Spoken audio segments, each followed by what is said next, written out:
My grandfather wishes to thank the white man who gave life back to his granddaughter. I just helped someone who was hurt. Cowboy gave his only horse to a wounded Apache woman. What she offered him was beyond imagination. My name is Cole Thorne, and that morning, as the sun began its slow climb above the jagged rim of the Red Canyon, I stood staring at a sight that made my blood turn colder than the rivers in a Montana winter. Across the ridge, lined like statues carved from the bones of the earth itself, sat more than 70 Ute warriors. They did not move. They did not speak. Their silhouettes against the rising light looked less like men and more like the guardians of some ancient law I had trespassed without knowing. For hours since dawn they had been there, silent, unblinking, a living wall of judgment. Each man held something in his hand. At first my weary eyes thought it might be weapons, arrows, or the cruel curve of a tomahawk. But no, what they clutched were necklaces strung with the claws of bears, long ivory white talons that caught the light in a way that chilled me. I had heard of such tokens before, whispered stories around frontier fires, but never had I seen them held in such unity, as if I stood at the center of a ritual I had no right to witness. My hand, out of habit, brushed the empty holster at my hip. The weight I once carried there, cold steel, that had kept me alive more times than I could count, was gone. I hadn't lost my gun. I had traded it days earlier for water, a foolish deal made in a saloon in Dusty Creek, when desperation gnawed at my belly. But in that moment, what unsettled me most was not the absence of the weapon. It was the absence of comfort. An empty holster is more than just leather. It is a reminder that a man stands naked before fate. Yesterday, that ridge had been empty. Yesterday, I had made a choice I told myself was simple. Yesterday, I had given my only horse, my only true companion, to carry a wounded Ute woman to safety. And now, 70 warriors sat before me with bear claws in their hands. Her name had been Weyanoke. She had whispered it with cracked lips before unconsciousness dragged her under. She had not been among them this morning. I searched their faces, their ranks, but hers was nowhere. Only men, silent as stone. I had expected arrows, war cries, death raining from above, but no such storm came, only silence. And silence, I had learned in this brutal land, was deadlier than a bullet. If you've wandered this far into my tale, then you must carry the same hunger for Wild West love stories as I do. So if you want me to keep breathing life into these dying embers of the frontier, comment a storm of number ones and write your place down below. Because maybe your place is here, among the echoes of a land that refuses to forget. I remember the moment that led me here as clear as the scars on my hands. A day's ride from Dusty Creek, through a canyon where the wind howled like wolves. I heard it, a sound that did not belong. A moan, faint, human. I followed it past the broken stones until I saw her. She lay collapsed by a creek bed that had long since dried, her body trembling with fever. A bandage crude, soaked through with blood, wrapped her leg. Infection had already set in. Her lips moved with whispers I could not understand. Any man with sense would have ridden on. This was Ute land, a place where trespassers bled and were never found again. Helping one of their women could be seen as insult or worse. But there was something in her eyes, dark, shimmering with a dignity I had seen only once before in my life. My sister's eyes. In the last hours before, fever carried her away. I had lost everyone in this land. My ma, my pa, both to fever. My sister, God help me, I had lost her because I couldn't reach a doctor in time. That guilt was the heaviest saddle I carried, and it pressed down on me every dawn I woke. I had sworn, in the silence of her grave, that I would never again stand idle while someone slipped into death before my eyes. That oath was the chain around my soul, dragging me down every step of my lonely trail. So I did what I had promised. I dismounted. I lifted Weyanoke into my saddle without a word, her head lolled, fevered and weak, her breath hot against my shoulder. She whispered in her tongue, words I could not piece together, though the cadence was soft, almost prayerful. For 6 hours, I led that horse on foot through rock and thorn while my legs burned and my throat dried. I had walked such distances in my cavalry days, yes, but that was years ago. My bones now ached with every mile. The sun fell, bleeding orange into the sky, but I pressed on. At last, I saw them 3 red stones, stacked upright like watchmen of the Ute boundary. Beyond them, scattered across the plain, their dwellings glimmered faint in the dusk. I helped her down. She staggered, half delirious, toward her people. And then I did something no sane man would have done.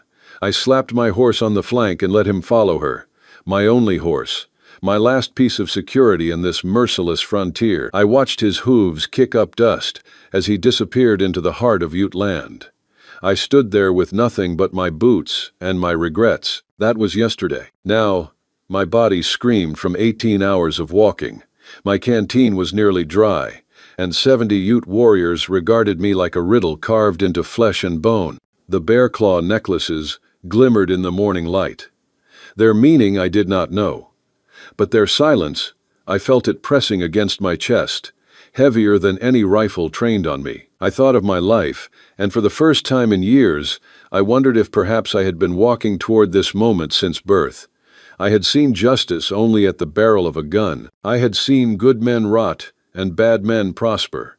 And yet here, with the eyes of 70 warriors upon me, I felt something else. Not the threat of violence, but the weight of expectation. Then one man moved. He was older, gray streaking through black hair, his face weathered as canyon stone. He lifted his hand. Instantly, the others shifted their horses into a new formation, deliberate, precise, like soldiers obeying a command I couldn't decipher. The elder rode down the ridge, his horse carrying him slow and steady toward me. Around his neck hung a necklace of small bleached bones, and from his belt dangled a scalp-brown hair, sun-faded, eerily close to the color of my own. My heart stopped. The warrior's eyes locked on me. Not angry, not vengeful, but steady, expectant. He halted 10 feet away, his necklace of claws catching the light, and spoke a single word. I could not understand it, yet it rang with weight. He pointed at my chest, repeated the word again, this time softer, but with reverence, as if I were not a trespasser, but something else entirely. The Ute word hovered in the space between us, heavy as stone, sharp as fate. And though I did not understand, my soul felt the truth. I had agreed to something yesterday without knowing it, and whatever it was, it had already begun. Behind him, the 70 mounted warriors remained statue still, their bear claw necklaces creating an eerie contrast against the harsh morning sky. I cleared my throat and tried the universal language of peace, raising both hands slowly. I don't want trouble. I helped your woman because she was hurt. That's all. The warrior tilted his head slightly, as if I had said something interesting but wrong. He repeated the Ute word, this time placing his hand over his heart, and then gesturing toward the ridge where Wyanoka had disappeared yesterday. When I still showed no understanding, the warrior did something unexpected. He smiled. It wasn't a friendly smile. It was the kind of smile a man wore when he knew a secret that would change everything. I felt a cold dread wash over me. In my life, a man with a secret smile was a man to be feared. He reached into a leather pouch at his side and pulled out an object that made my stomach drop. It was my horse's bridle, the one I had custom-made with distinctive silver conchos. But the leather was decorated now with small painted symbols that definitely hadn't been there yesterday. The warrior held up the bridle and spoke again, using different Ute words, but with the same tone of reverence. He pointed at me, then at the painted symbols, then back at me. The meaning was unmistakable. These symbols represented something about what I had done, and that something was significant enough to bring 70 warriors to attention. From the ridge, a new sound drifted down, singing high voices weaving together in a harmony that raised the hair on my arms. But this wasn't a war song. I had heard Ute war songs before, and they sounded nothing like this. This melody carried celebration, gratitude, and something else I couldn't identify. Something that sounded almost like mourning. The warrior noticed my confusion and nodded approvingly, as if my ignorance was exactly what he expected. He tucked the bridle back into his pouch and pulled out something else, a second bear claw necklace, identical to the ones carried by the other warriors. He offered it to me with both hands, speaking softly in Ute. I stared at the necklace. Accepting it felt like agreeing to something I didn't understand, but refusing it might be worse. I thought of all the times I had made a choice that led to a dead end, all the roads I had taken that led to nothing but empty promises and broken dreams. This felt like one of those choices, but with a finality I couldn't ignore. The warrior waited patiently, still holding the necklace between us, while the singing from the ridge grew stronger and more complex. Finally, I reached out and took the necklace. The moment my fingers touched it, the warrior nodded with deep satisfaction and turned to signal the others. Immediately, the entire formation began to move, not towards me, but parallel to my position, as if they were preparing to escort me somewhere. But escort me where? And why did accepting a simple necklace feel like I had just signed a contract written in a language I couldn't read? The singing continued, and I realized with growing unease that the melody was getting closer. More voices were joining in from somewhere behind me. When I turned around, my heart nearly stopped. Emerging from a canyon I hadn't even noticed was a procession of Ute women and children, led by an elderly man wearing an elaborate feathered headdress. And there, walking beside the elder, but moving slowly due to her injured leg, was Wayano. She was alive, conscious, and staring directly at me, with an expression that mixed gratitude with something that looked disturbingly like pity. The elderly man with the elaborate headdress approached me with steps that suggested both ceremony and purpose. His weathered face carried the kind of authority that came from decades of making decisions that affected entire tribes. Behind him, the procession of women and children maintained their singing, but I could see them watching my every movement with intense curiosity. Wayanoke limped forward, favoring her injured leg, but moving with determination. When she reached me, she spoke to me in careful English, her accent thick, but her words clear. "My grandfather wishes to thank the white man who gave life back to his granddaughter." I felt my confusion deepen. I just helped someone who was hurt. Anyone would have done the same thing. Wayanoke translated my words to the elder, who listened intently and then spoke back in rapid Ute. His tone suggested he was correcting something important. Wayanoke nodded and turned back to me, her dark eyes serious. "My grandfather says you speak words that are not true. Most men would not have helped.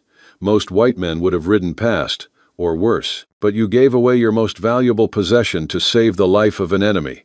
This is not what anyone would do.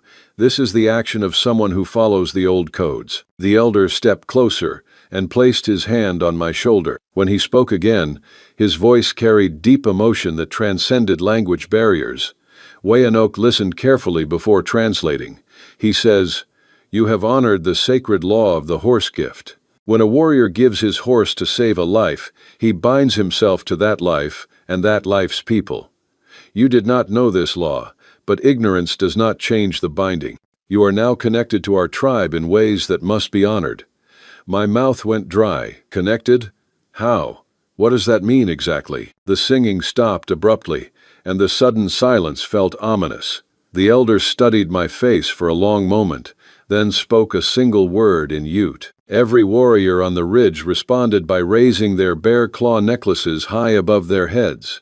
The gesture looked like a salute, but I sensed there was more to it than simple respect. Wayanoke's expression grew troubled as she translated. He says, "The connection requires a choosing. The sacred law demands that the giver of the horse gift must now prove whether his heart truly matches his actions. If yes, he joins the tribe as family. If no..." She paused, glancing nervously at the armed warriors surrounding us. "If no, what?" I asked, though I suspected I didn't want to hear the answer. If no, the gift was a lie, and lies about sacred things must be punished. The horse would be returned to you, but your spirit would be considered poisoned. You would be marked as one who steals honor through false generosity.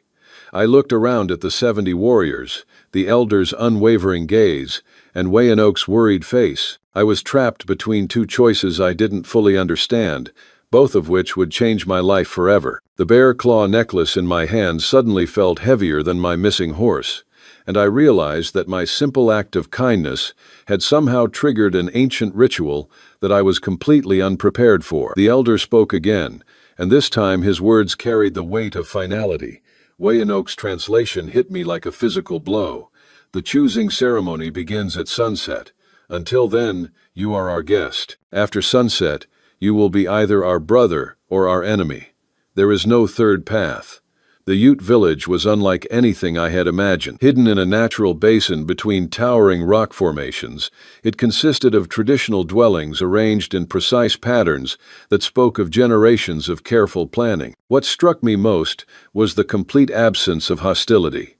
Children watched me with open curiosity, women nodded respectfully as I passed, and men studied me with expressions that suggested they were measuring something I couldn't identify. Wayanoke walked beside me, her limp more pronounced now, but her determination unwavering. If you like Wild West love stories or Wild West stories, drop a bunch of 1 second, and your place in the comments for the Wild West Love channel. Tell me where you're listening from so I don't feel so alone out here. You are wondering why no one shows fear or anger toward a white man in their sacred place, she observed. I nodded. The thought had crossed my mind. I expected something different. Fear and anger are for enemies.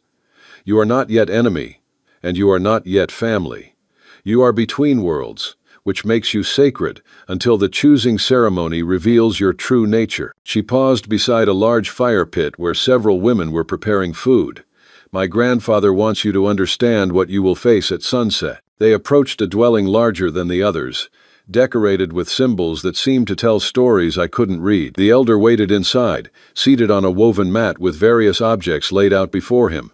I recognized my horse's bridle among them, but there were other items too. A knife with an ornate handle, a small clay pot filled with what looked like paint, and a bundle of sage tied with sinew. The elder gestured for me to sit across from him. When he spoke, his voice carried the weight of ritual and tradition. Wayanoke translated carefully, pausing frequently to ensure accuracy. He says the choosing ceremony has 3 parts. First, you must demonstrate that your gift came from genuine caring, not from seeking advantage or glory. Second, you must show that you understand the sacred nature of sacrifice by making one yourself. Third, you must prove that you can put the welfare of the tribe above your own survival. I felt cold sweat begin to form despite the warmth of the dwelling. What kind of sacrifice? And how exactly do I prove that last part? The elder seemed to understand English better than he spoke it because he responded before Wayanoke could translate. He picked up the ornate knife and held it so the blade caught the light filtering through the dwelling's entrance. Then he spoke in Ute, his tone grave and ceremonial. Wayanoke's face went pale as she listened. When she translated, her voice was barely above a whisper. The sacrifice is a test of trust. You must allow yourself to be bound and placed in a situation where only the tribe's mercy will save your life. If your original gift was pure, they will save you. If it was false, they will let you die as punishment for dishonoring their sacred laws. I stared at the knife, understanding now why the 70 warriors had seemed so calm and expectant. They weren't here to fight me. They were here to judge me, and depending on that judgment, they would either welcome me as family or watch me die for the crime of false generosity. The elder set down the knife and picked up the clay pot. He dipped his finger in the paint and drew a symbol on his own forehead, then offered the pot to me. The message was clear. The ceremony was already beginning.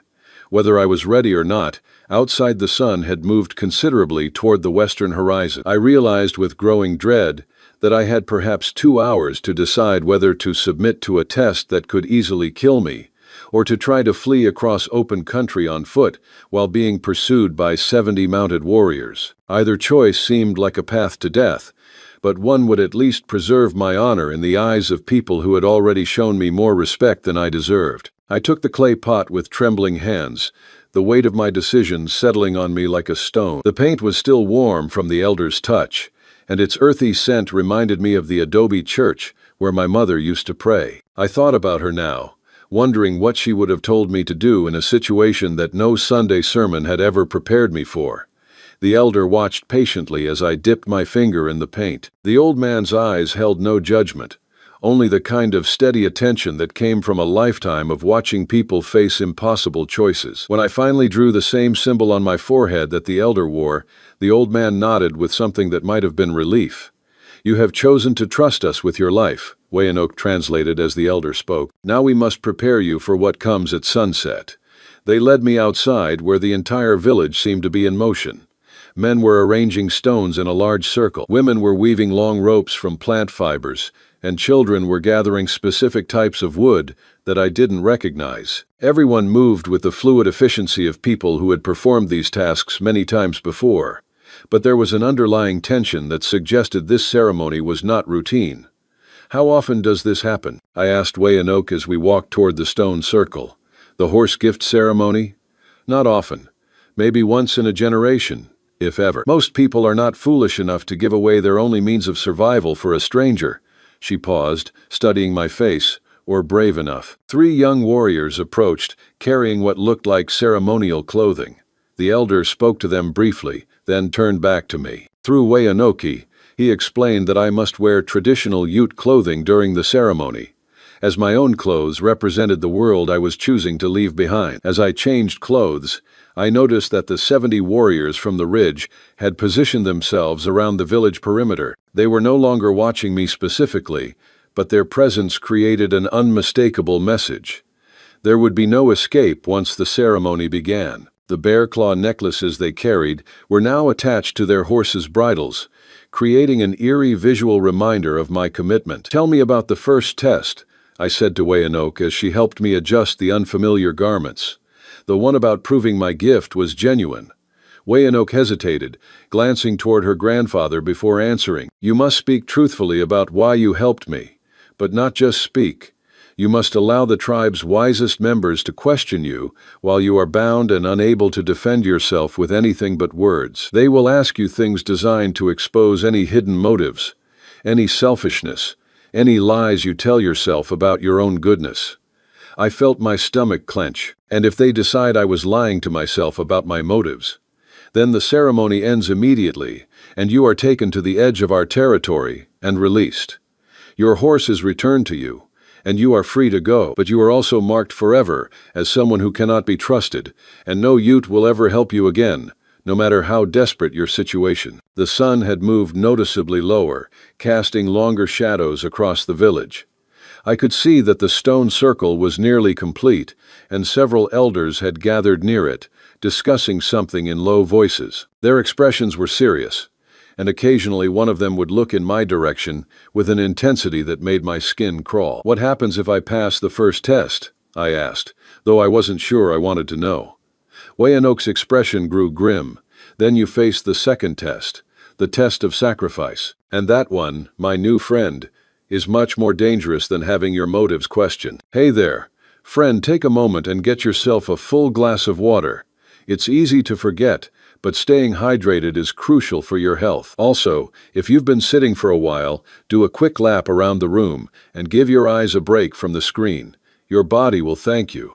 The sun touched the horizon as I found myself seated in the center of the stone circle, my hands bound behind my back with rope that felt stronger than leather. The entire village had gathered around the perimeter, their faces illuminated by torches that cast dancing shadows across the assembled crowd. The 70 warriors formed an outer ring, still as sentinels, their bear claw necklaces moving gently in the evening breeze. 5 elders sat facing me, each one wearing elaborate paint designs that marked their status as judges in this ancient proceeding. The elderly man, who was Wayanoke's grandfather, sat in the center, flanked by 2 men and 2 women, whose weathered faces spoke of decades spent making life and death decisions for their people. Wayanoke stood beside her grandfather, ready to translate, but I sensed that some of these elders understood English better than they let on. The way they watched my face when I spoke suggested they were reading more than just my words.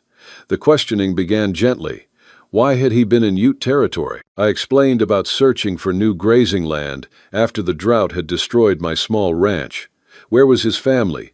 Gone, I told them honestly. My parents dead from fever, my sister from complications in childbirth, no wife or children of my own. My voice was a low whisper, but the air hung so still, I knew every soul in that circle heard me. Then the questions became more pointed. Had he helped Wayanoke because he hoped to gain something from the Ute people? I denied this, explaining that I had expected nothing but trouble from my actions. Did he consider himself a good man who deserved reward for his kindness?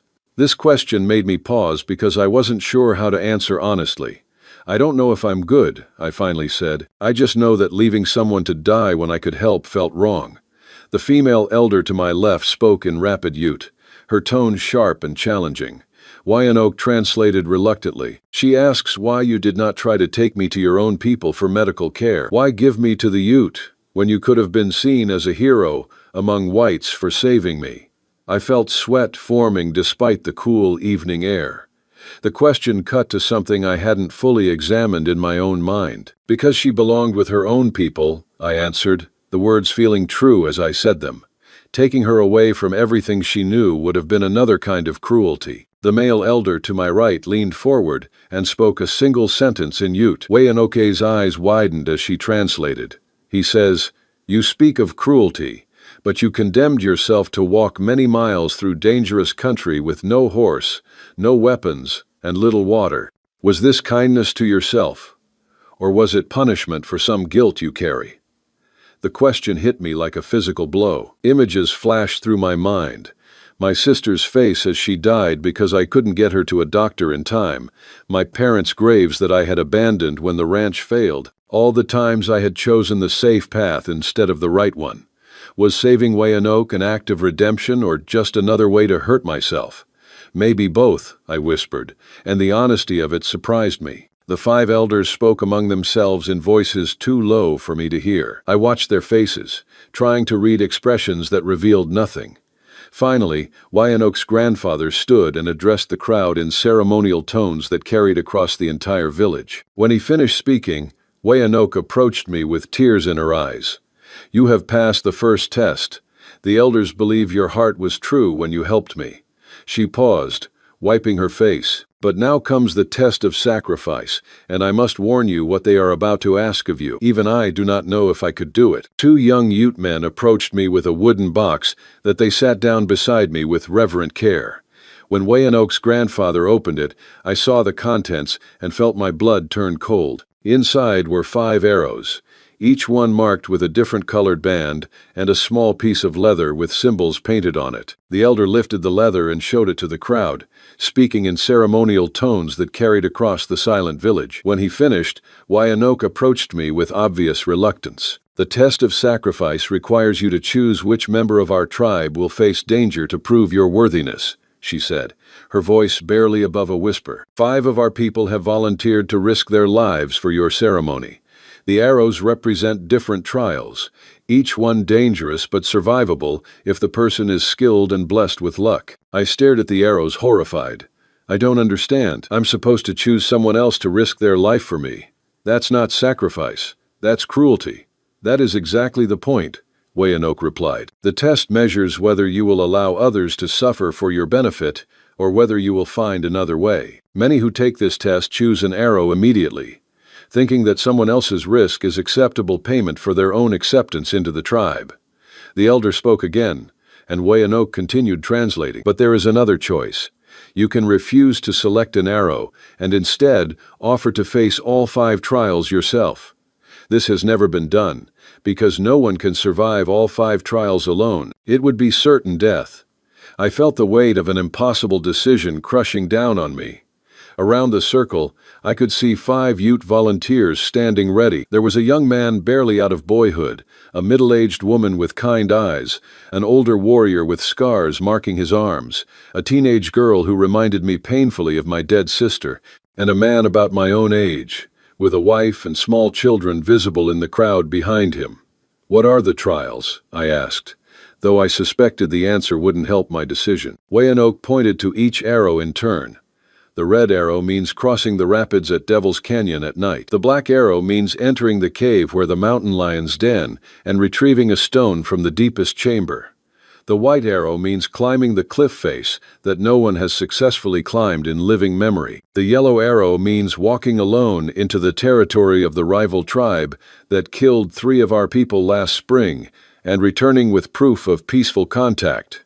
The blue arrow means, she paused, her voice breaking slightly. The blue arrow means allowing yourself to be bitten by a rattlesnake and relying on traditional medicine to save your life. Each trial represented almost certain death, and I was expected to choose which innocent person would die for my acceptance into a tribe I had never asked to join. The 70 warriors watched from their positions around the village perimeter, their bear claw necklaces now seeming less like decoration and more like markers for a funeral that had not yet happened. I closed my eyes and thought about my sister's final words to me. She had told me that real courage wasn't about being unafraid, but about doing what was right, even when fear consumed you. She had also told me that some things were worth dying for, and protecting innocent people was at the top of that list. When I opened my eyes, I looked directly at Weyanoke's grandfather. I won't choose an arrow. If someone has to face these trials for my acceptance, it will be me. All 5 trials tonight. The elder's expression didn't change, but something shifted in his eyes that might have been respect. The crowd murmured in surprise, and the 5 volunteers looked at me with expressions ranging from relief to amazement. But it was the reaction of the 70 warriors that surprised me most. As one, they removed the bear claw necklaces from their horses' bridles and raised them high above their heads, creating a forest of dark plumes against the darkening sky. If you're watching on television, don't hesitate, grab your phone and hit subscribe to my channel so you'll never miss out on our amazing characters. Weyanoke's grandfather rose slowly from his seated position, the movement deliberate, as though each joint carried the weight of centuries. His weathered face, lined with valleys of time and sorrow, revealed an emotion that I could neither fully read nor deny. His eyes, dark and unwavering, studied my resolute expression, as if he were searching for the last hidden corner of my soul. Around us, the silence of the Ute village thickened, broken only by the faint crackle of a nearby fire and the restless snorts of tethered horses. When the elder finally spoke, his voice in Ute rolled like thunder over mountains, carrying not mere words but the authority of absolute decision. It was not the tone of a man debating or questioning. It was the voice of law, of memory, of the weight of ancestors who had walked this land before any of us were born. His language was foreign to me, yet the cadence struck deep, like a drumbeat echoing from the earth's core. And then, when he finished, the 70 warriors who had gathered responded with a sound unlike anything I had ever heard. A low, rhythmic chant, so primal, so ancient, that it seemed less sung by men than awakened from the stones beneath our feet. It wasn't a sound of victory or mourning, but something between, as if the earth itself spoke through them. Weyanoke stepped forward, tears streaming freely down her copper-toned face. Her hands trembled as she raised them, as though the responsibility of carrying her grandfather's words weighed more than her slender frame could bear. Her voice broke, yet it rang clear as she translated. He says, "No man in the history of our people has ever offered to face all 5 trials alone. Such willingness to die rather than cause harm to innocent people proves a heart that is already Ute, whether the blood runs Ute or not." The words struck me like a blow. My throat tightened. The choice I had made, born more from desperation than heroism, was being received as something monumental, sacred. But the elder was not finished. His deep voice rolled again, and as Weyanoke spoke, her voice shook under the weight of the revelation. He says, "The trials are ended. You have already passed the test of sacrifice by proving you would rather die than allow others to suffer for your benefit. The horse gift law is satisfied, and you are declared brother to our tribe." A ripple of shock passed through the assembled crowd. Warriors who moments before had regarded me with cold suspicion now exchanged glances heavy with disbelief. And within me, confusion mingled with relief in a storm that left me unsteady on my feet. "But I haven't actually done anything yet," I protested weakly, my voice breaking the silence. "I just said I would." For the first time since I had met him, the elder's lips curved into a smile, soft, knowing, and impossibly kind. When he spoke again, his words carried no thunder, only wisdom. Through Weyanoke, he explained, the trials exist to reveal the heart, not to cause death. A man who chooses certain death over possible harm to others has shown his heart completely. No further proof is needed. I felt my breath catch. My whole life, I had been measured by what I did with my hands, with my gun, with my strength, never by what lived quietly, trembling, within my chest. What happened next took my breath away entirely. The 70 warriors dismounted in perfect unison, boots striking the earth as one. The precision was almost martial, yet it carried no aggression, only solemnity. One by one, they began walking toward the great stone circle where I stood. The first warrior knelt before me and removed his bear claw necklace, laying it at my feet. The gesture was slow, deliberate, reverent. Another followed, then another, until the ground before me filled with a growing mound of tokens. Each man added something from his belt or saddle pack, a knife gleaming with hand-forged steel, blankets woven with patterns that carried stories of generations, carved jewelry polished smooth by years of touch. I stood in stunned silence as the pile grew into a small mountain of devotion and respect. And then came the final gift. One warrior led my horse forward. But it was no longer the same weary animal I had left behind. He wore new Ute tack, richly decorated with beadwork and painted symbols that spoke of honor and protection. The sight of him nearly undid me, for he was no longer merely my horse. He had been transformed into a living emblem of my acceptance among them. The lead warrior, a gray-haired man whose presence commanded attention, stepped closer. His English was careful, deliberate. "White brother, we came here to witness judgment. We expected to take a body away for burial or to escort a new tribal member to our camps in the mountains. We did not expect to meet a man worthy of the greatest honor our people can bestow." My voice shook as I whispered, "What honor?" The warrior smiled, his eyes shining with a quiet pride. "You are invited to carry the protection of 70 families. Each necklace represents a warrior's pledge that your safety is as important as the safety of his own children. Each gift represents a household that will shelter you, feed you, and defend you as long as you live. This has been given to only 3 white men in all our history, and never before to a man who was not born among us. If you've made it this far, I know you're a true fan of WWL. From the bottom of my heart, I wish your day is filled with health and happiness, and may a little stroke of luck find you in the next 15 minutes. Don't forget to share it with me in the comments." Weyanoke's grandfather approached, his frame bent but his spirit towering above us all. He placed both hands on my shoulders, the gesture heavy with meaning. His eyes locked into mine, and though I did not understand his words, I felt their sacred weight. He says, "You came to us as a stranger who gave a gift. You leave as a brother who received 70 gifts in return. Your horse was returned with honor markings that will ensure safe passage through any Ute territory. But more than that, you have shown our people that some white men understand the true meaning of courage and sacrifice." The air around me shimmered with the weight of what had transpired. I mounted my horse, the saddle now adorned with 70 bear claw necklaces that clinked softly together, each one a promise, a protection, a bond unbreakable. And as I sat there, something shifted within me.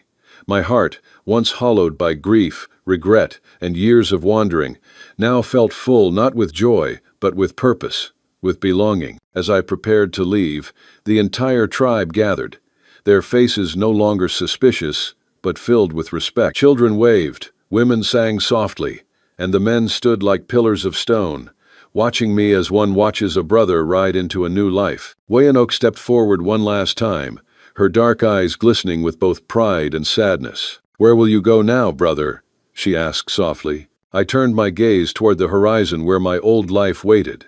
That old life, a life of solitary hunting, of keeping company with ghosts, of running from a past too heavy to bear. And then I looked back at the Ute village, where I had discovered something about myself I never knew existed. The desert, once a place of exile, now felt like a homecoming.